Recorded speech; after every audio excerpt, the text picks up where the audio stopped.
পুরুষ যেই নারীকে খুব সহজে পায়, 2 পয়সা মূল্যায়ন করতে চায় না। আর পৃথিবীর নিয়মটাই হচ্ছে এইটা, মানুষ যেটা যত সহজে পেয়ে যায়, মানুষ এটাকে তত বেশি সস্তা মনে করে।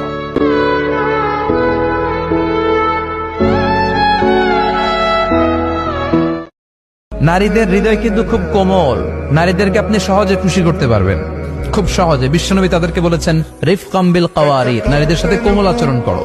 নারীদের সাথে কঠিন হলে ওনারা রেগে যাবে, আর নরম হলে গলে যাবে। সুবহানাল্লাহ পড়ে। ওই ব্যক্তি আল্লাহর কাছে সেরা যে তার বউয়ের কাছে সেরা।